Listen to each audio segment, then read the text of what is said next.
The street looked ordinary to anyone passing through, a quiet ribbon of asphalt bordered by trimmed hedges and matching mailboxes, the kind of place designed to feel controlled, predictable, and safely uniform. Every house followed the same architectural rhythm, and every lawn seemed to compete for the cleanest edge.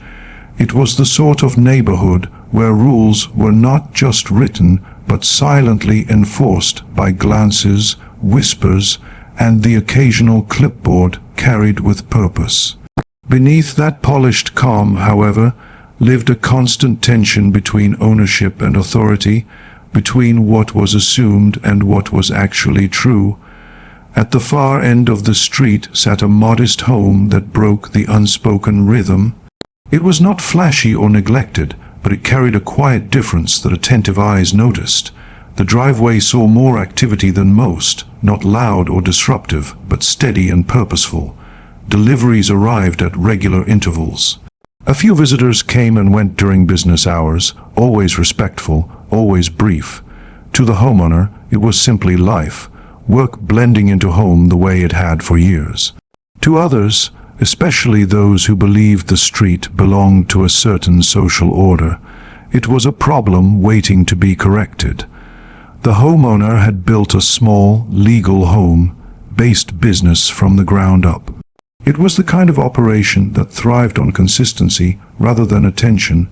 No signs were posted, no noise spilled into the street, no parking overflowed onto neighbors' lawns. Everything operated within city guidelines, permits filed, taxes paid, and inspections passed long ago. The business existed quietly, sustained by clients who valued reliability over spectacle. It was invisible to most, and that invisibility had always been intentional. But invisibility does not protect against curiosity, especially the kind sharpened by entitlement. One particular neighbor had made it her mission to notice everything. She had memorized the HOA bylaws, attended every meeting, and positioned herself as the unofficial guardian of community standards. To her, order was not a shared responsibility but a personal identity. Any deviation, no matter how small, felt like a challenge to her authority. She noticed the deliveries first, then the visitors, then the rhythm. In her mind, patterns meant violations. She began documenting what she believed was an illegal operation unfolding right under the HOA nose. Each observation fueled her certainty. She convinced herself that she was protecting property values, preserving the neighborhood's image, and enforcing rules others were too passive to uphold. The idea that she might be mistaken never crossed her mind. Reports followed quickly. The HOA received complaints filled with confidence and urgency. The tone suggested a clear violation, an obvious abuse of residential zoning that demanded immediate action. When the HOA responded slowly, as bureaucracies often do, the complaints escalated. City inspectors were contacted. Zoning offices received tips. Code enforcement was alerted again and again, each report sharpening the narrative that something unlawful was happening on that quiet street. The homeowner became aware of the scrutiny not through confrontation, but through process. Notices arrived calmly, professionally worded, requesting verification of compliance. Inspectors scheduled visits. Forms were reviewed. Each time the results were the same. Everything checked out. The business met all legal requirements. The property complied with zoning laws. There were no violations to cite, no penalties to impose. What puzzled the inspectors was not the business itself, but the persistence of the complaints. The volume suggested a serious issue, yet every visit ended with the same conclusion. The homeowner remained composed through it all, answering questions, providing documents, and returning to work without complaint. There was no anger, no public defense, no attempt to rally neighbors or escalate matters. That silence, however, was misinterpreted. To the HOA board member driving the reports, silence looked like guilt. Each clean inspection felt less like resolution and more like incompetence from the authorities. She began to believe that loopholes were being exploited, that influence or technicalities were allowing the business to continue. Her frustration grew, and with it, her determination. She pressed harder, pushing the HOA to act more aggressively, to issue warnings, to threaten fines, to force compliance. The HOA, uneasy but cautious, issued notices requesting additional clarification. They referenced bylaws about commercial activity, traffic concerns, and community impact. The language was vague, designed to prompt submission rather than confrontation. The homeowner responded with documentation, calmly and methodically, attaching permits, approvals, and records that demonstrated long-standing compliance. Each response closed another door the HOA hoped might remain open. Behind the scenes, something deeper was unfolding. The homeowner was not merely responding, he was observing. Each letter, each inspection, each escalation was carefully noted. He understood that this was no longer about rules, but about perception and power. The street had become a stage for a quiet conflict, one where assumptions were being tested against reality.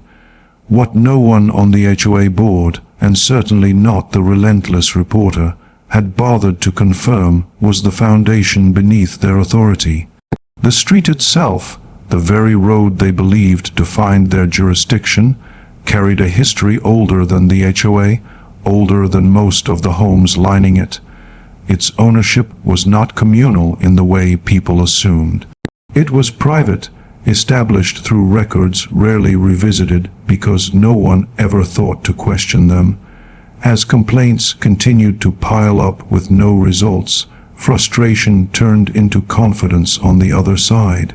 The HOA board member began speaking as though enforcement was inevitable, as though the business was living on borrowed time. She believed pressure alone would force surrender.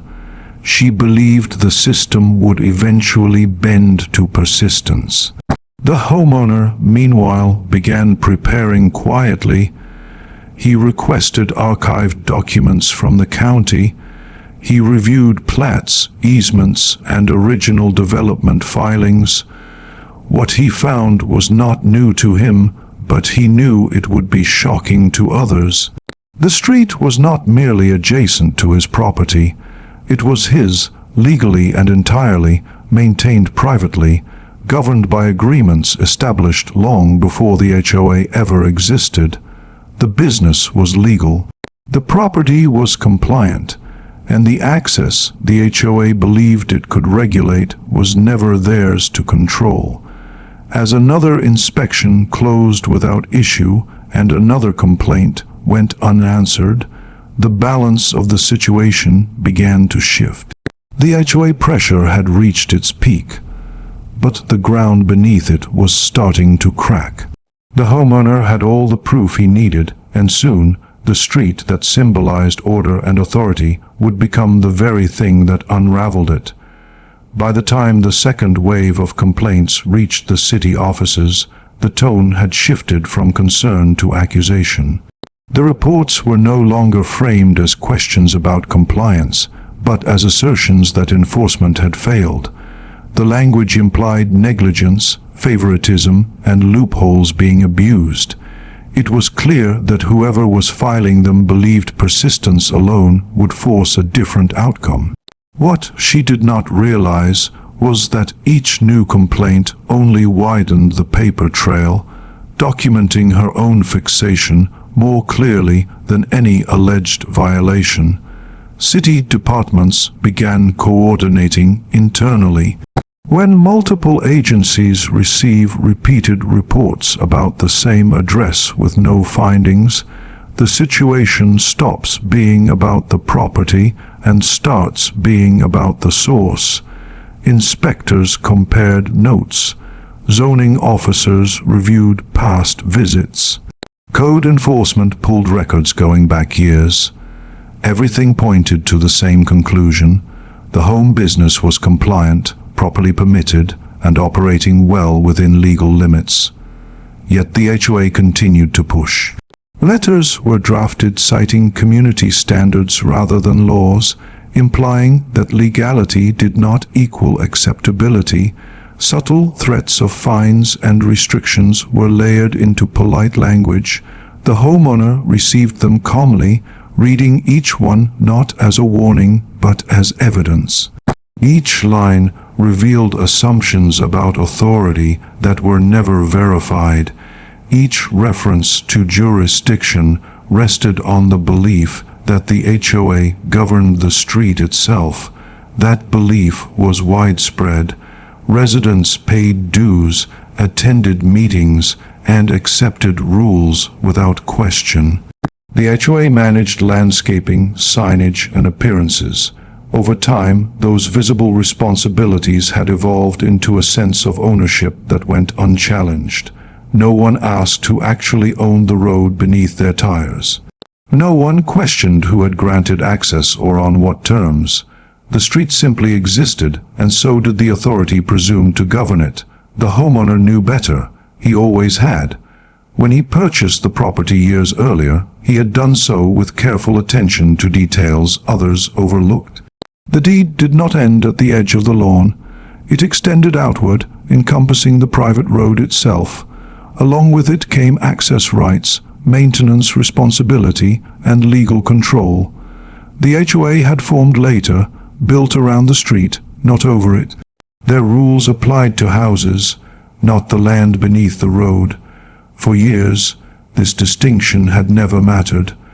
The homeowner had no interest in enforcing ownership or asserting dominance. He allowed unrestricted access. He maintained the road quietly. He treated the street as shared space because cooperation made life easier. That generosity, however, had been mistaken for irrelevance. Now, as authority pressed against him, the distinction became unavoidable. Another inspection came and went. Another clean report was filed. The HOA board member driving the complaints interpreted this as defiance. She began circulating her own narrative within the community, framing the homeowner as someone exploiting technicalities, someone threatening property values and order. Whispers spread, curiosity turned to suspicion. Neighbors who had once waved politely now watched more closely. Still, nothing changed operationally. The business continued. Deliveries arrived. Visitors came and went. Everything remained orderly, quiet, and compliant. The contrast between perception and reality grew sharper with each passing week. Behind the scenes, the homeowner's preparation intensified. He requested certified copies of original plats and subdivision filings. He pulled easement agreements and historical maps. He reviewed correspondence between developers and the county from decades earlier. Each document reinforced the same truth. The road had been privately established, never dedicated to the city, never transferred to communal ownership, and never absorbed into HOA governance. More importantly, access to the road was permissive, not guaranteed. Residents used it because the owner allowed it. The HOA enforced rules on a street it did not own, regulate traffic on land it had no authority over, and threaten fines tied to access it could not legally control. The implications were significant not just for one dispute, but for the foundation of the HOA power. The homeowner did not rush to reveal this. Timing mattered. The HOA needed to commit fully to its assumptions, to escalate far enough that retreat would be impossible. And so he waited as another formal notice arrived, this one referencing potential legal action if the alleged illegal business activity continued. It was written with confidence, as though the outcome were already decided. The confidence was misplaced.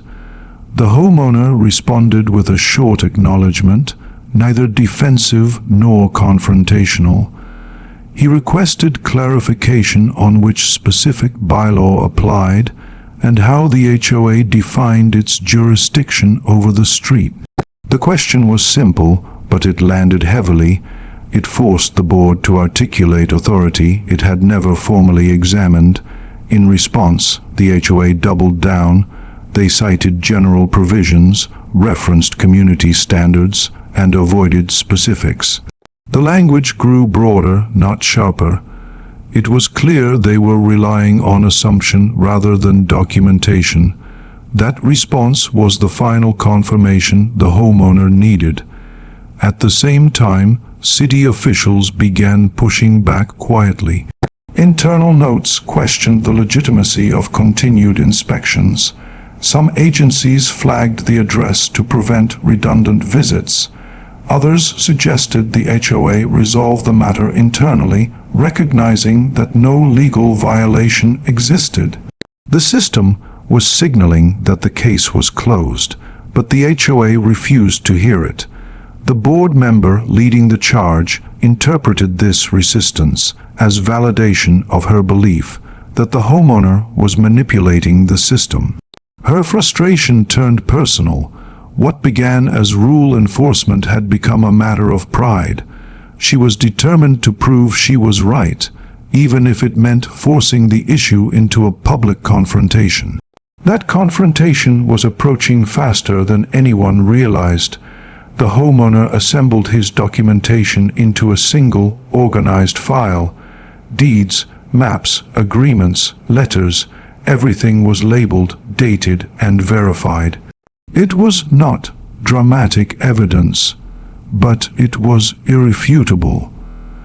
It told a quiet story of ownership ignored and authority assumed. As the HOA scheduled a formal compliance hearing, intending to pressure the homeowner into shutting down the business, the stage was set. The board believed this would be the moment control was reasserted when persistence finally paid off.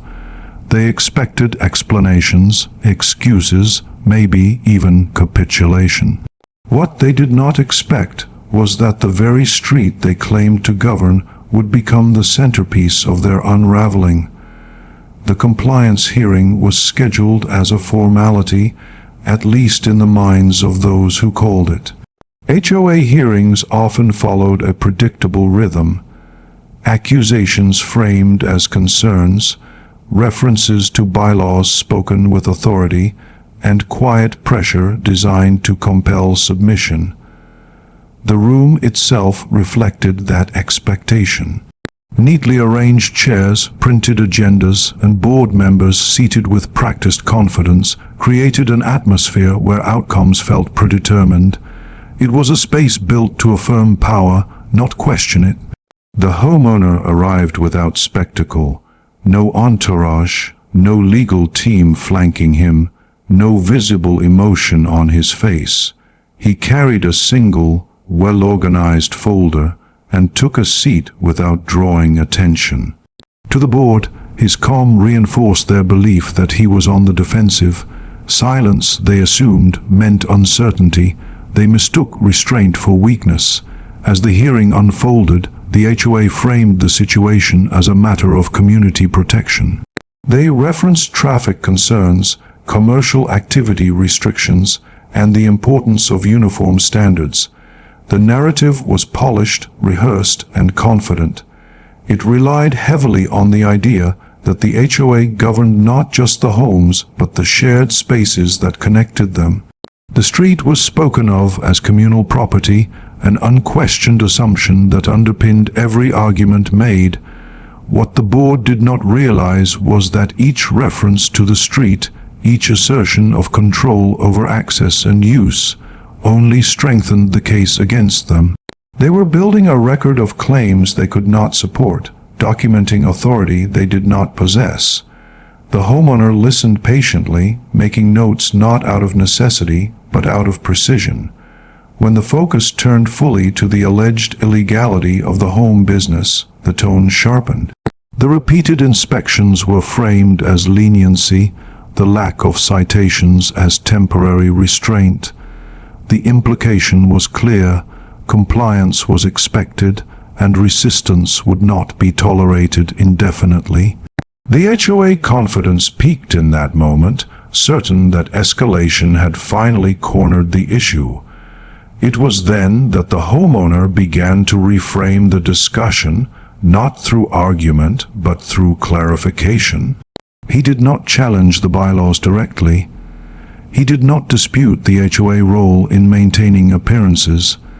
Instead, he narrowed the scope to a single, fundamental question: jurisdiction. Specifically, how the HOA defined its authority over the street itself. The shift was subtle but immediate. The board hesitated, not because they lacked an answer, but because they had never needed one before. Authority had always been assumed, enforced through habit rather than proof. They referenced maintenance responsibilities, signage, and community use, circling the concept without ever touching its legal foundation. That hesitation mattered. The homeowner then presented his documentation, not as a dramatic reveal, but as a matter of record. Certified copies of the original deed were introduced first, showing clear boundaries extending beyond the property lines and into the roadway. Historical plats followed, illustrating the street's private establishment long before the HOA existed. Easement agreements clarified access as permissive, not guaranteed.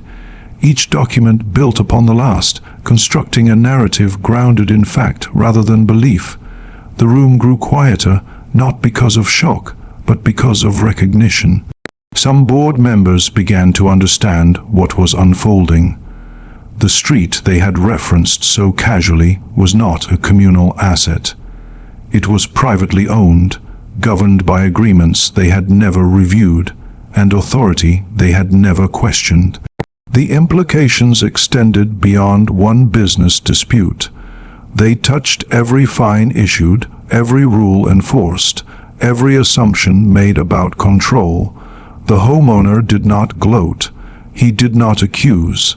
He simply explained the reality that had always existed. He described how he had allowed unrestricted access for years, how maintenance had been handled quietly, and how cooperation had been extended without expectation of recognition. That cooperation, however, did not equate to surrender of rights. Ownership remained intact regardless of how invisible it appeared. The focus returned briefly to the home business, but the context had shifted irreversibly. The HOA argument relied on regulating access and activity on a street they did not own. Their enforcement mechanisms assumed jurisdiction that was never granted. Without control over the road, their claims collapsed under their own weight. Some board members attempted to redirect the discussion, emphasizing community standards rather than legal authority. But standards without jurisdiction carried no force. Others grew visibly uncomfortable, realizing that years of enforcement might rest on a flawed foundation. The board member who had driven the complaints remained rigid, clinging to the belief that persistence would still prevail. To her, admitting error meant losing not just this battle, but the identity she had built around control. The hearing concluded without resolution, not because the issue was unclear, but because it was too clear. The HOA deferred any decision, citing the need for legal review. The homeowner gathered his folder and left as calmly as he had arrived, leaving behind a room filled with unspoken consequences. Outside the hearing room, the balance of power had shifted permanently. The HOA could no longer pretend ignorance. They could no longer rely on assumption.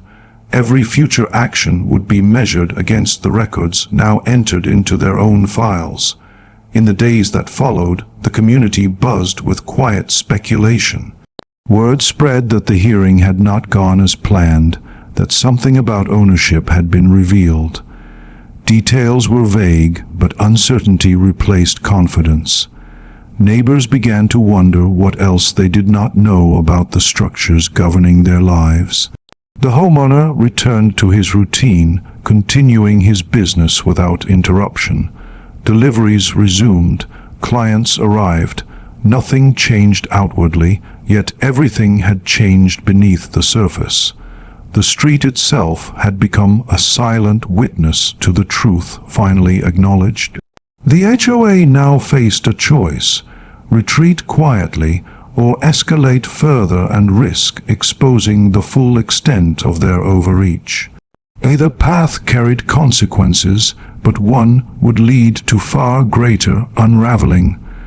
The days following the hearing unfolded with an unease that settled over the neighborhood like a low fog. Nothing outwardly changed, yet the sense of certainty that once defined the HOA authority had quietly evaporated. Board members avoided casual conversations. Emails went unanswered longer than usual. Routine enforcement actions slowed, not out of mercy, but out of hesitation. For the first time since its formation, the HOA was unsure of where its power truly began and where it ended. Behind closed doors, legal reviews began. Attorneys were consulted, not with confidence, but with caution. The documents presented at the hearing were examined line by line, cross-referenced against county records and historical filings. Each review confirmed the same uncomfortable truth. The street was private property. It had never been deeded to the city. It had never been transferred to the HOA. The authority exercised over it existed only through assumption and habit. That realization carried consequences far beyond one homeowner and one business. If the HOA did not own the street, its ability to regulate parking, access, and traffic was fundamentally compromised. Fines issued over the years came into question. Enforcement actions tied to road usage suddenly lacked legal grounding. Even routine maintenance agreements appeared fragile when examined under the lens of ownership. The board member who had driven the complaints refused to soften her stance. She framed the situation as a technicality, something that could be corrected through paperwork or pressure. In her view, the HOA long-standing control should outweigh historical deeds. The idea that cooperation had masked ownership felt insulting, as though generosity had been used as a weapon against authority. She pushed for escalation, urging the board to assert control before the narrative slipped further away. Others on the board began to distance themselves. What once felt like collective enforcement now felt like personal liability. They worried about past decisions, about letters sent, fines imposed, and actions taken without proper jurisdiction. The homeowner's calm presentation had not just challenged authority, it had exposed vulnerability. The HOA's strength had always been certainty. Without it, cracks widened quickly. Meanwhile, city agencies quietly adjusted their posture. Internal notes acknowledged the private nature of the street. Inspectors who once responded dutifully to complaints now declined visits altogether. The address was effectively closed as a compliance concern. Any future disputes, they indicated, would need to be resolved privately, not through municipal enforcement. The system had stepped back, leaving the HOA alone with its assumptions. The homeowner watched this shift without interference. He did not announce victory or demand apologies. His approach remained consistent, methodical, and restrained. He continued maintaining the road as he always had, allowing access as he always had, and running his business as legally as ever. The power he held was not displayed, only understood. That understanding spread slowly among residents. Some began reviewing their own paperwork, curious about what they had never questioned. Others whispered about the hearing, piecing together fragments of information. The idea that the street was privately owned unsettled them, not because it changed their daily lives, but because it challenged the narrative of collective control they had accepted for years. The HOA attempted to regain footing through procedure. Meetings were scheduled to discuss bylaws, authority, and potential amendments. Language softened. Enforcement letters became less aggressive, more cautious. References to the street grew vague, as though avoiding the word might diminish its significance. But avoidance only amplified the issue. Every omission signaled uncertainty. Pressure built internally. Some board members suggested quietly closing the case, letting the matter fade without formal acknowledgement. Others worried that silence would be interpreted as weakness. The board member at the center of the conflict insisted on action, believing that backing down would embolden challenges and unravel the HOA influence entirely. The board stood divided, caught between pride and prudence. As deliberations dragged on, the homeowner took a final, deliberate step. He formally notified the HOA of the legal status of the street, attaching certified documentation and outlining the limits of their jurisdiction. The notice was professional, unemotional, and precise. It did not threaten, it clarified. It stated plainly that any future enforcement actions tied to the road or access would be unauthorized. That notice changed everything. Legal counsel advised immediate restraint. Continuing enforcement could expose the HOA to liability, not just from the homeowner, but from residents who might question past fines and restrictions. The risk was no longer hypothetical. It was documented, acknowledged, and now formally communicated. The board member who had initiated the complaints found herself isolated. What began as a campaign to enforce rules had evolved into a spotlight on Overreach. Her confidence, once buoyed by certainty, now appeared rigid and out of step with reality. The authority she believed she wielded had never existed in the way she imagined. For the homeowner, the matter was nearing its natural conclusion.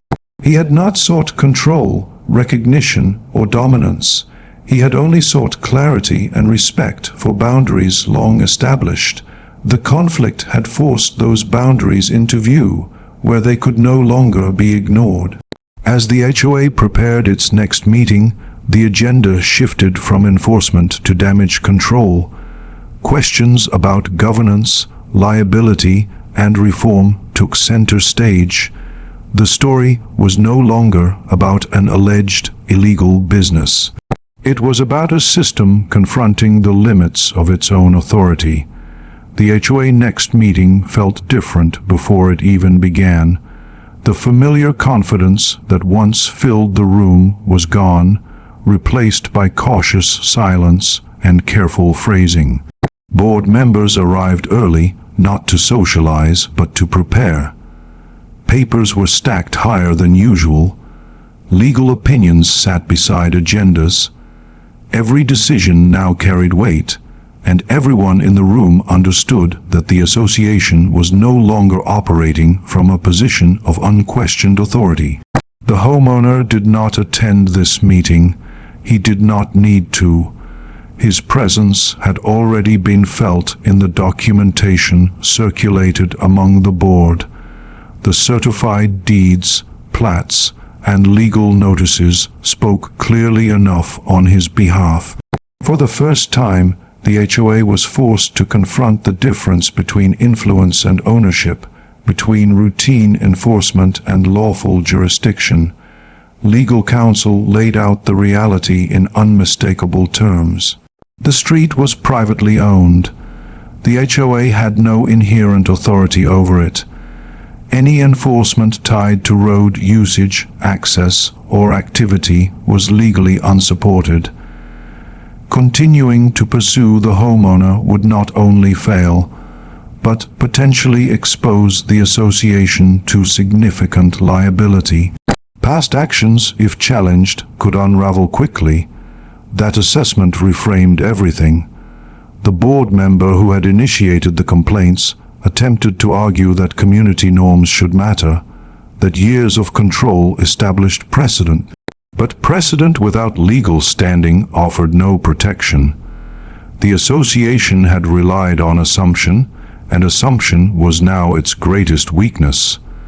The room grew tense as it became clear that persistence would no longer be rewarded, only punished. One by one, the board acknowledged the unavoidable conclusion. The case against the home business could not continue. Any attempt to regulate it through control of the street was invalid. The homeowner was operating legally, and the HOA had overstepped its bounds. The realization was not dramatic, but it was decisive. The board voted to formally withdraw all enforcement actions related to the business. Notices were rescinded, threats were quietly nullified, the language of authority was replaced with careful neutrality. There would be no apology issued publicly, but there would be no further interference either. The HOA silence became its admission. News of the decision spread through the neighborhood with restrained curiosity. Some residents felt relief. Others felt embarrassment. Many felt unsettled. The idea that the HOA reach had limits was new and uncomfortable. For years, rules had felt absolute. Now they appeared conditional. The homeowner continued his routine unchanged. He did not celebrate. He did not assert new control. He allowed the street to function as it always had, open and accessible. His business remained quiet, efficient, and compliant. In doing so, he demonstrated that ownership did not require domination, only clarity. The board member who had driven the conflict stepped back from her role weeks later. Officially, it was framed as a personal decision. Unofficially, it was understood that her authority had collapsed under scrutiny. Her certainty had been built on belief rather than verification, and once exposed, it could not be rebuilt. The HOA itself entered a period of recalibration. Bylaws were reviewed. Jurisdictional boundaries were clarified. Legal counsel remained closely involved. The association did not dissolve, but it changed. Enforcement softened. Confidence gave way to caution. The system learned, painfully, that power assumed too long without question eventually invites correction. For the homeowner, the story could have ended there. The conflict was resolved. The business was secure. The HOA had retreated, but resolution did not mean closure. One final choice remained, one that would determine whether the lesson learned would be temporary or permanent. Weeks after the HOA formally withdrew its actions, the neighborhood settled into a new rhythm. Outwardly, nothing seemed different. Cars still lined the street, lawns were trimmed, meetings continued. Yet beneath that surface, a subtle shift had taken place. Authority was no longer invisible and unquestioned. It had been measured, tested, and found limited. The homeowner understood this shift better than anyone. He also understood how easily old habits could return. Assumptions, once comfortable, tend to reassert themselves when memory fades. If the lesson ended quietly, it risked being forgotten. If it ended clearly, it would endure. He chose clarity. The homeowner filed a formal notice with the county, reaffirming ownership of the street and updating access agreements in plain, unambiguous language. The document did not restrict residents or change daily use. Instead, it defined boundaries. Access was granted. Maintenance responsibilities were outlined. Jurisdictional limits were stated. Nothing was aggressive. Everything was transparent. Copies were provided to the HOA and made available to residents upon request. There was no announcement, no confrontation, no public display of power, just records, properly filed, properly communicated. The street's status was no longer a hidden detail buried in archives. It was now part of the community's shared understanding. The effect was immediate and lasting. The HOA adjusted its operations accordingly. Rules referencing road usage were amended. Enforcement protocols were revised. Future boards would inherit documentation rather than assumption. The association retained its role, but within defined limits. Control became conditional on consent rather than habit. Residents adapted quickly. Most appreciated the transparency. Some expressed quiet gratitude that the issue had been resolved without disruption. Others, who had once relied on the HOA perceived authority to settle personal grievances, grew noticeably quieter. The environment became less about control and more about coexistence. The homeowner's business continued to thrive, unchanged by the months of scrutiny that preceded its vindication. Clients never knew how close it had come to disruption. Deliveries arrived as they always had. Work continued uninterrupted. Stability returned, built not on silence, but on established rights. In time, the story faded into neighborhood lore, referenced occasionally but never exaggerated. It became a cautionary example rather than a scandal. A reminder that authority requires foundation and that persistence without verification can lead to unexpected consequences. The homeowner never leveraged his ownership for personal gain. He never restricted access or imposed new conditions. His restraint reinforced the lesson more effectively than any show of force could have. Power, he demonstrated, does not need to announce itself to be real. The street remained what it had always been, quiet, functional, and shared. The difference was that now everyone understood why. In the end, the conflict was never truly about an alleged illegal business. It was about assumptions meeting records, entitlement meeting history, and control meeting ownership. When those forces collided, truth did not shout. It simply stood its ground, and that was enough. If you liked this story, please like, subscribe, and share it with others so they can learn something from it too.